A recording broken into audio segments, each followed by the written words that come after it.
Welcome to the International Society for Education Through Art, Latin America Regional Congress 2021.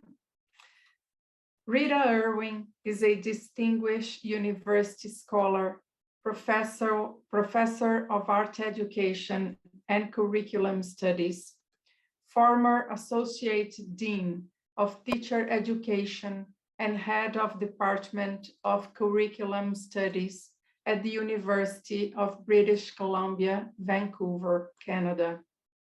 Rita has been an educational leader for a number of provincial, national, and international organizations, including the International Society for Education Through Art, and chair of the World Alliance for Arts Education. Her research interests have spanned in service art education, teacher education, social cultural issues, and curriculum practices across kindergarten and informal learning settings. She's best known for her work in autography that expands how we might imagine and conduct arts practice-based research methodologies through collaborative and community-based collectives. She's very proud of her collected works, and edit volumes have been translated into Portuguese, Chinese, Japanese, and Turkish, with other works translated into Spanish, French, German, among other languages. Rita is an artist, researcher, and teacher deeply committed to arts, curriculum studies, and education. In recognition of her many accomplishments and commitments, she has received a number of awards for her work. While her life in education has offered her tremendous opportunities, she's especially proud of the many research creation projects she has pursued with her arts education colleagues and graduate students. It is in this space of living inquiry through the arts, curriculum studies, and education that has sustained her very being. It is with great joy that we are now going to listen to Professor Rita Irwin at the International Society for Education Through Art, Latin America Regional Congress 2021. Thank you so much for this invitation to speak with you all today. I especially want to thank the organizers of the InSEA Congress on Cracks and Provocations in Arts Education and for inviting me to give this presentation. I hope to inspire some provocations for all of you. Before I begin, I just want to acknowledge that I'm speaking to you today from a place that's now called Richmond, which is in the province of British Columbia in Canada, and that these lands are the traditional, ancestral, and unceded territories of the Musqueam First Nations peoples. And I also want to show appreciation to all Indigenous peoples of the world, and certainly their stewardship of our lands. So now I'm just going to share my screen and move into my PowerPoint presentation. And so I think many of you will see me up in the corner of your screen for the next little while. So what I'd like to do today is to share with you some of my thoughts on a project that I've been involved with over the last 15 or so years with some colleagues in arts and education here at my university. And this project, I have written about this project. You might have read some of the materials on it. And so I'm hoping that what I share with you today might offer some new thoughts for you. And the project is called Becoming Pedagogical. It brought together a range of arts educators as well as artists as we rethought how we might interrupt, disrupt, even reimagine secondary arts teacher education. teacher education has traditionally been, oops, I'm ahead of myself here. Teacher education has traditionally been concerned with learning how to teach. And we wanted to disrupt this idea. We wanted to set up the conditions so that our teacher candidates were also learning to learn rather than simply learning to teach. Now, admittedly, in the program, they had lots of opportunities on learning how to teach. There was a whole large program dedicated to that. But we wanted to really impress upon them this idea of becoming pedagogical as they embarked on their careers in education. So our premise was that as teachers, we can never learn enough, that we have to be in this disposition of learning to learn if we're going to be refreshing our knowledge all through our careers. So in this presentation, I share a pedagogical assemblage of projects, smaller projects within the larger project that unfolded from a real commitment to this concept of emergence. And so for me, that's a proposition that was really at the base of this whole Becoming Pedagogical project. So this idea of assemblage now, well, assemblage is an important concept here because it refers to a continual state of change from one state of being to another. So this is in contrast to a very static or fixed notion of self. So in this instance, teacher education and even education itself. So all of the projects that I'm sharing with you here is a part of this pedagogical assemblage. And each one of them take up this proposition of emergence. And you'll notice here that I'm not concentrating on research questions, but rather this idea of a proposition for inquiry. So I'm making a proposal for how we might inquire. So theoretically, a curricular state of emergence or space of emergence is where there's no predetermined endpoint, except to inquire into notions of interest. So for my research team, this meant inquiring into how teacher candidates might actually enact this idea of learning to learn as they thought about how they might work with students in their classrooms. So the concept of emergence is a process where properties that have never existed before, and sometimes are not even, or are not conceivable, they're not even inconceivable, are created or somehow come into being. So as with art, something new, something we haven't experienced before emerges. So Osberg, Biesta, and Colliers define it as a quest for knowledge that's not based on developing more accurate understandings of something that's a finished reality. Rather, the question for knowledge is more and more complex and creative ways of interacting. In other words, this is not about fitting into a structure of knowledge, but rather creating knowledge through experience of emergence. So as we engage with learning environments, we come to new understandings. So as it is, we construct knowledge through our encounters with environments and also through our own participatory actions in those environments. So it's here that we need to really recognize when emergence happens and when it's possible. We need to appreciate also the temporal nature of knowledge, like it happens in time, and sometimes that time feels constricted and sometimes it seems quite large. So as we take the time to be actively engaged with our learning, we shift our curriculum efforts away from questions regarding presentation and representation, and instead we look to how we might be engaged with creating knowledge. So one thing I want you to take away today is just this idea of emergence, and that it's a wonderful proposition that we want to be engaged in this idea of emergence and that as being at the basis of autography. I'm going to concentrate today on a couple ideas. The first one is around interventions.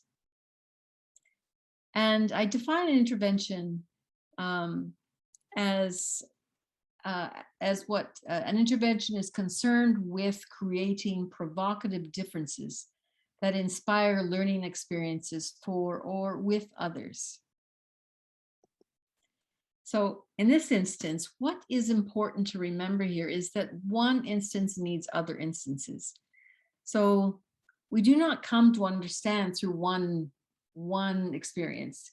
In fact, we need multiple experiences of something before we really begin to understand.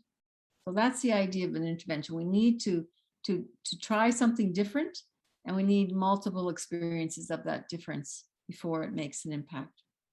And the second idea has to do with, I think I've gone ahead here, hang on, an intervention. I don't know why it went ahead there, sorry about that. And interventions. So this is different than an intervention. An intravention, we look to Deleuze, who sees another form of difference as being inside of oneself. It exists as an intensity within the life of an individual. So this intensity may ebb and flow, but it's always continuous. So we're calling this an intravention.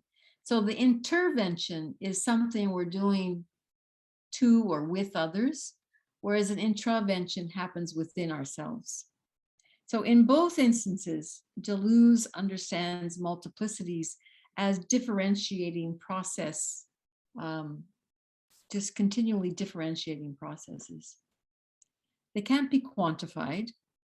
And we also want to resist decomplexifying them. That means they need to remain complex. So my reason for focusing on these two lenses is to suggest that as we evoke or even provoke, in this case for this conference, a provocation is important, that emergence is very important to our autographic work. So in the first instance, an intervention affords us an opportunity to see how multiple projects can unfold from one proposition of emergence. And in the second, this idea of intervention affords us an opportunity to see how experiencing a proposition of emergence generates an unfolding of ideas within ourselves. So the first is external and the second is internal. And both emerge in and through time. They both need time. It's not something that we can quickly arrive at. We need time with these. So in the first instance, I'm going to give you an example of an intervention. So in this case, I'm going to juxtapose a project that took place in a secondary visual arts teacher education program. And then I'm going to move to another example about how an autographic emergence is a good way of explaining an experience on practicum for a teacher candidate. So I have two instances here. So first of all, and you might have read about this because I have written about this project, but I'd like to talk about it a bit here nevertheless. So in our program, we've noticed that a lot of teacher candidates may or may not have a good understanding of art as social practice. So we wanted to experiment by making sure our teacher candidates had an experience with several artists who are engaged in art as social practice. So we brought two artists into our program and opened up a 3-week period when the two artists could work with our teacher candidates. The two artists are on the left here, Helen Jickling and Hannah Reed. And they chose the Summerhill text, which was written a few decades ago. It was a revolutionary way of thinking about rearing children. A.S. Neal critiqued and reimagined society and schooling in this text. And there was a Summerhill school that was created in the UK following this philosophy. And what the social practice artists did was they found enough used copies of this book to give every student in our course a copy. And so then what happened is that the teacher candidates started to read the text, to look at what was in the margins, because remember, these are all used books. So then looking in the margins to see what was there, and then to begin interacting with these texts. And so here's some artistic ways of engaging with this text. So what's emerging for them? What are some of the ideas that are so provocative for them? And what do you do with these ideas? In some instances, some of these, they're looking at the real qualities of the book. Some of them are treating them as art objects. In some cases, they really want to pull out some ideas they don't want to forget, and maybe some other ones they really want to provoke us to think more about. I think the idea of, like in this instance, the almost erasing of ideas and letting other ones emerge, or to have people really think alongside text and what's in the margins. The idea of what's in the margins, like what's happening outside of what we tend to understand. This is all really important for all of us.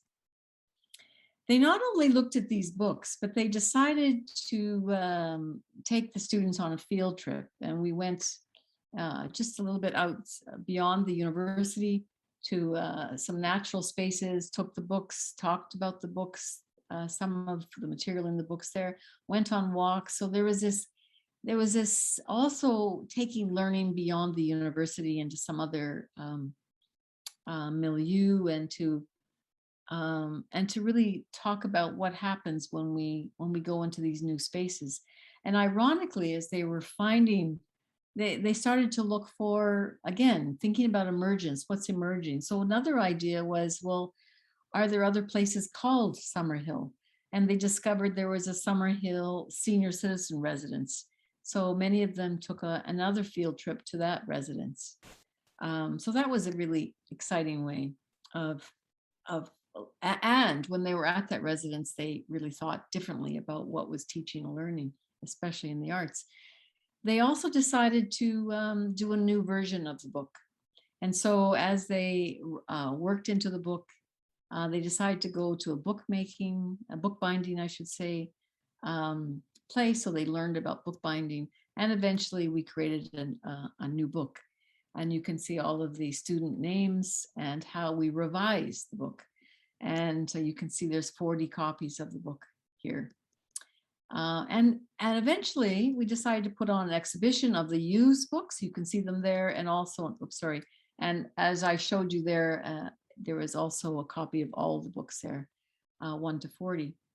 And so what was interesting about this project was having the students really separate themselves from their course for a little while, and to think quite differently, quite radically different about what was teaching and learning. Because there's a lot of very different ideas in this book, but also to think about the book object and how the object itself can help us to think differently about how we come to know something. What I'd like to do now is to move forward with the second one here around the Autographic Practicum. So in that first instance, it was about the artists coming into the teacher ed program and interrupting it. So the intervention, they were interrupting it with this social practice project. In this instance, it's about people who've been learning about artography and them going on practicum. So I wish to share with you here what we learned from studying one of our teacher candidates who very luckily was placed with a teacher in the school who calls herself an artographer. And so here we had a student teacher who was also an artographer. And so the two of them together were taking up our artographic inquiry. So in this instance, artographic inquiry provided the opportunity for both the teacher candidate and the school advisor to create art and to discuss teaching philosophies and pedagogical practices, and to really change the practicum performance into an extra out of the ordinary event. So studying this pair became like a small little research project for us because we hadn't anticipated this. And so this was something that emerged for us. We hadn't intended it, but it was an opportunity. And we were able to learn about the qualitative experiences that both of them had, not only the teacher candidate, but also the school advisor. And we came to learn that when both of these individuals employ art making strategies as a form of inquiry, they both benefit from collegial conversation. So it was interesting. We always have our teacher candidates, for instance, keep a journal and reflect on their practices while they're on practicum. And in this instance, the teacher candidate not only reflected through written reflections, but also through artistic reflections, and then shared those with her school advisor, who in turn also gave some artistic reflections of what was happening with the teacher candidate. So it wasn't just written or verbal, it was also this artistic inquiry that was being shared. So that was quite a wonderful experience. So as we think about this, 4 themes emerged from what we learned from this small project. And that was this idea of becoming pedagogical is that, yes, that started at the university during the coursework, where we're trying to encourage our teacher candidates to think about always learning and always being engaged with thinking about pedagogy. And certainly on practicum, this continued. And when you have both the school advisor and teacher candidate thinking like that, both are showing that they're learning from one another and they're learning alongside each other.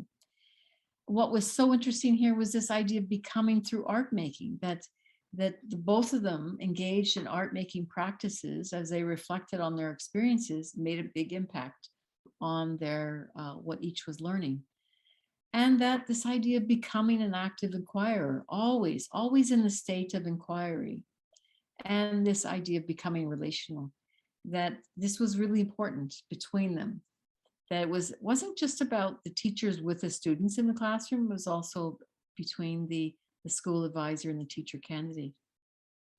So it was so interesting because the teacher candidate learned about becoming pedagogical as she took risks with experimentation. And she recognizes that both the teacher candidate and the school advisor really kind of moved back and forth between their teacher identity and also their artistic identities. And at the same time, understanding that the practicum was a pretty busy place, and yet there's still room for some artographic living inquiry. It does require some slowing down so that she could attend to some questions for herself and her students. But ultimately, this provided a place for deepening relationships. And it also allowed for more relational understanding among all those involved.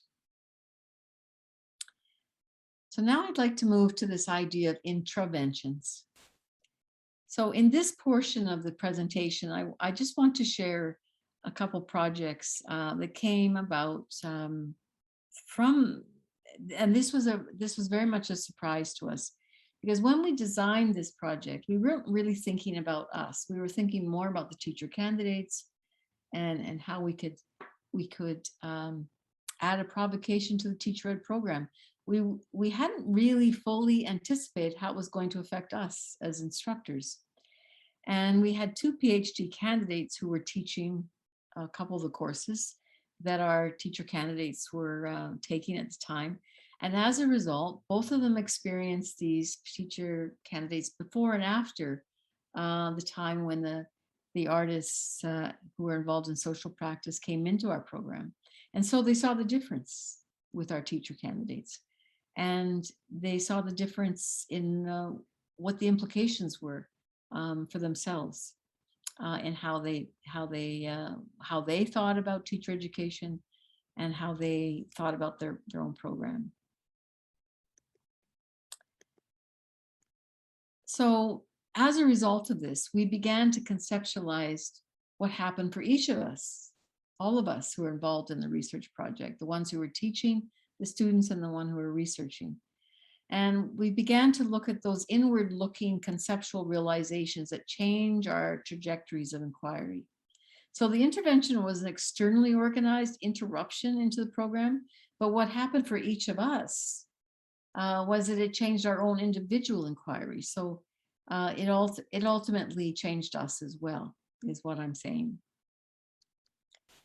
So one of the PhD candidates who's now finished the program, Adrienne Bolton-Funke, talks about her intervention through the notion of a duration of ontology. And she uses Deleuze's concept of duration as a way to reconceptualize how the disruptions into her perceptions of her teaching and research projects caused her to argue what I have here on the screen. She says, rather than an epistemological form of research focused on what is known about teaching, the intervention provoked an ontological form of research into the yet unknowable. This shift is unique in that rather than utilizing processes of reflection to learn from experiences as past, this research explored learning through experience to create new potentials. So something new, something we hadn't anticipated.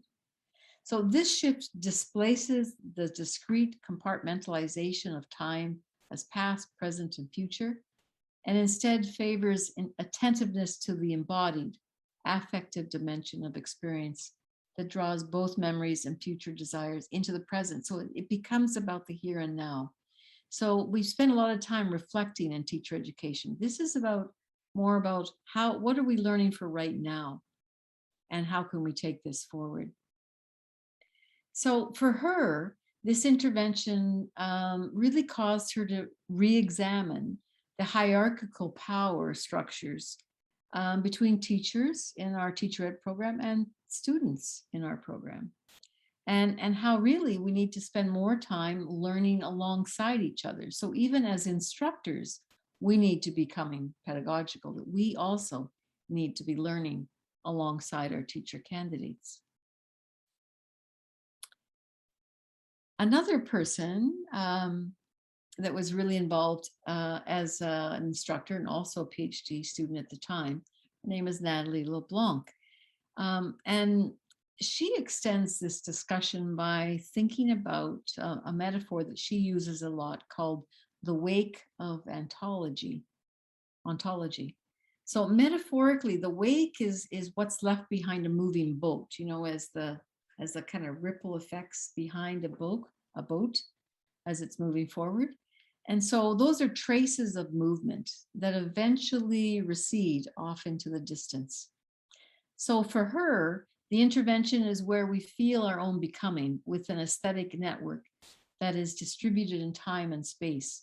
And so as the wake implies, this stance requires surrender. So at some point we need to surrender. We need to take in what it is that we're learning. So a pivot to becoming conscious of how our movements are affected by change.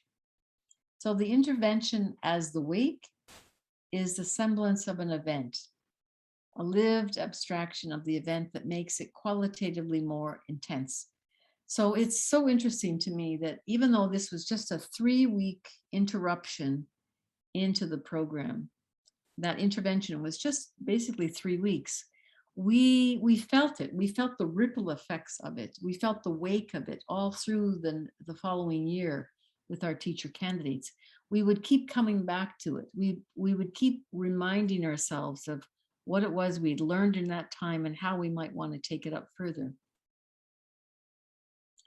And so as we thought about that, we realized that what we learn from an intervention never ends, is that every time we think back on that event and how we provoked ourselves to think differently about learning, to learn, it's causing us right now to think differently about how we're learning to learn. So it's really about a continuous way of thinking about emergence as a space of potential. And it's here that Natalie LeBlanc conceives of a pivot between an intervention and an intravention. And this is where we kind of pull everything together, where we need both, actually. we recognize that the work changes us and we change the work because we are the work. So yes, in this teacher ed program, we invited these artists in for 3 weeks, and the teacher candidates were changed, the instructors were changed, and ultimately what they do with their students in classrooms is probably changed. It's not just in that moment. We continue to change as we think back on that experience. So let me just try to pull this together here. So the concepts of interventions and intraventions demonstrate that kind of breadth and depth, or the warp and the weft, the network of lines of flight that develop when ideas are allowed to emerge through rhizomatic generativity. And they all began from a proposition of emergence, that we allow ourselves to be in this space of emergence, this very generative space for learning. They underscore how orthography is simultaneously a form of research, as well as a form of pedagogy, and also as a form of creative practice. It is inherently a generative engagement that can be understood through Deleuzian ontological concepts that have been mentioned. So during this presentation, I've mentioned several Deleuzian concepts: assemblage, duration, becoming, and multiplicity. Those are all really important to thinking about emergence for orthography. So as I draw this presentation to a close, I return to orthography itself, reminding us that it is a practice of emergent inquiry. It is that emergent unfolding of conceptual ideas that breathes new life into our art, into our pedagogy, and into our practices of inquiry. So a Deleuzian ontology of being and becoming is important to this discussion and provides a space for emergence to unfold. So I hope that this presentation has provided some rich examples of orthography's capacity for emergence to unfold, particularly through these notions of interventions and intraventions. And I want to just end by thanking everyone for attending this presentation. And I also end with just noting my contact information, my email address, my website address, and also the orthography website address. Because if you explore that website, you'll find a number of resources, publications, books, projects, etc. So if this is something that really is of interest to you, I would encourage you to spend a little time on the website and to get to know a bit more. So thank you for attending, and I'm just going to stop sharing right now, and so I can return and maybe have a little bit of a discussion or follow up with Lucia. Thank you so much, Rita. I'd like to congratulate you on your lecture, and you brought us so many interesting ideas. I'd like to ask you about one of them, Okay. if you can say a little bit more about it. I think that, you know, this year Congress starts by inviting us to think that pedagogy strives to open cracks and provoke learning, unlearning, and relearning. And you talked about how intervention and intravention affords us opportunities to learn, to see how experiencing a proposition of emergence generates unfolding of ideas within ourselves and together with others.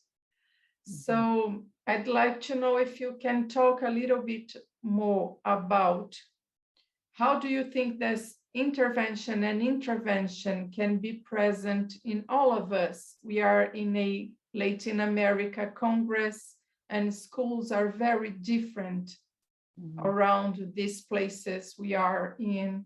So do you think that we can live this experience in every school that we are in here in Latin America?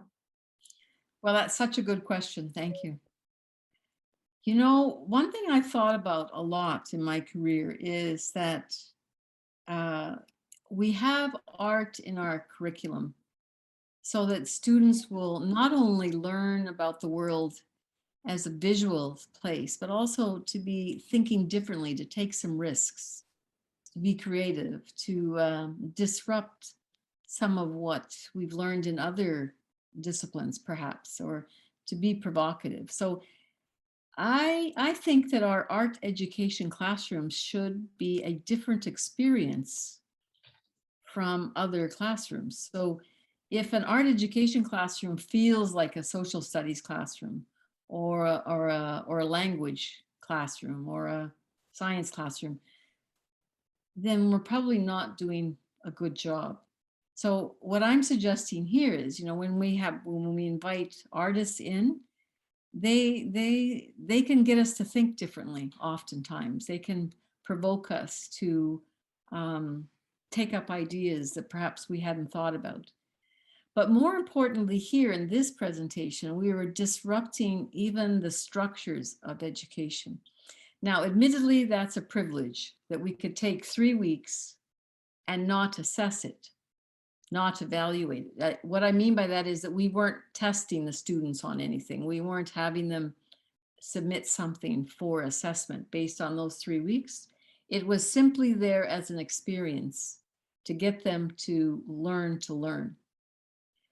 I think we need to have more experiences where it's about learning, and that we're not so concerned with always evaluating, because as soon as we have to evaluate everything, then the learning becomes about the evaluation.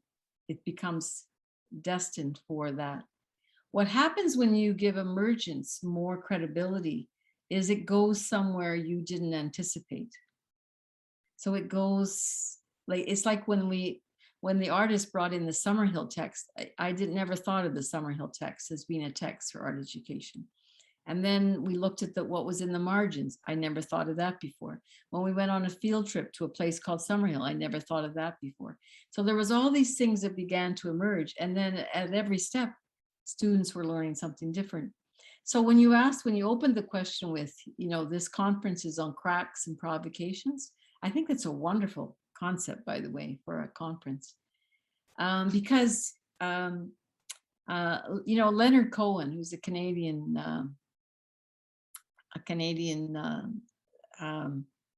singer and poet, he's written about the crack. The crack is where the light comes in, and we see more because the light comes through the crack. Cracks are wonderful because we see something that we didn't intend to see. And provocations are those wonderful kind of nudges or experiments that interrupt us and get us to think differently. So I think that all around the world, art educators should take opportunities to disrupt the curriculum so it doesn't look like every other curriculum in the school, and so that it feels qualitatively different, and that there's more space for emergence, there's more space for things to unfold and to build from what unfolds. And then, that's a more artistic life as well.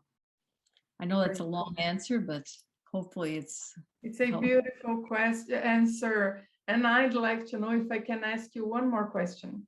Yes, of course.